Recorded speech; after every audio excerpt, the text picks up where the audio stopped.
Welcome to the only daily podcast focusing on compliance news of the day. Each morning, start your day with a cup of coffee and Tom Fox, the voice of compliance, to hear about 4 of the top compliance, corruption, or leadership stories you will need to start your day.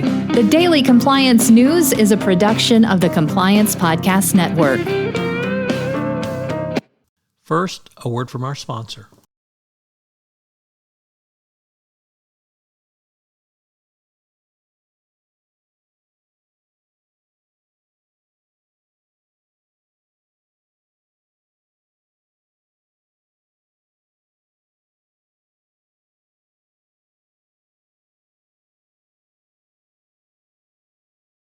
The Daily Compliance News for March 2, 2022, the We're Number 2 edition. And our lead story comes to us from a first-time contributor to the Daily Compliance News, Business Insider Africa, which reports that according to the latest Transparency International Corruption Perception Index, Nigeria is now the second most corrupt country in West Africa. Nigeria's ranking has continued to drop over the past 5 years. In the 2021 report, Nigeria dropped to 159 out of 180, and it drops even further in this report. So Nigeria continues to be a difficult place to do business. Obviously, this is made more difficult by their huge amounts of extractive industries there. So be advised.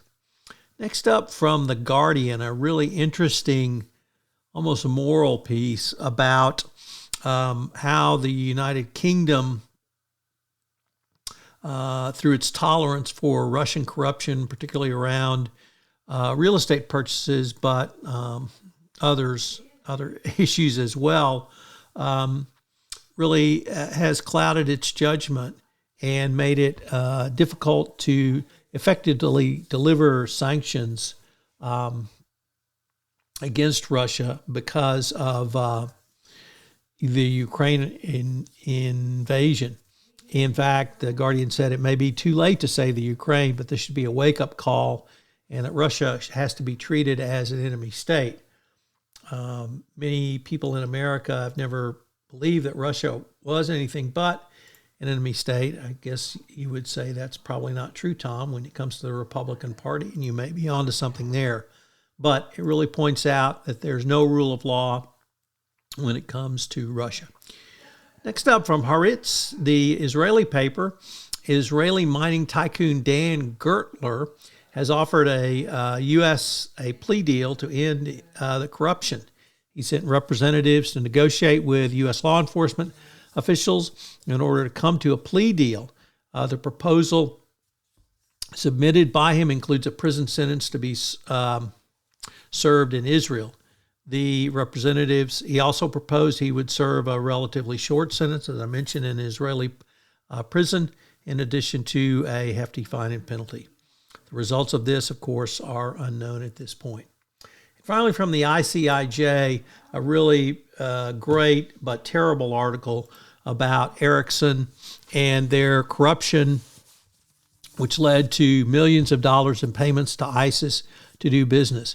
This, of course, is the scandal that has re-erupted for Ericsson, and it makes Ericsson look extraordinarily bad and in violation of the prior DPA. The Daily Compliance News is a production of the Compliance Podcast Network and a proud member of C-Suite Radio.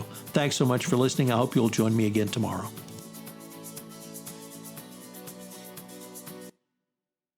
This podcast is a part of the C-Suite Radio Network. For more top business podcasts, visit c-suiteradio.com.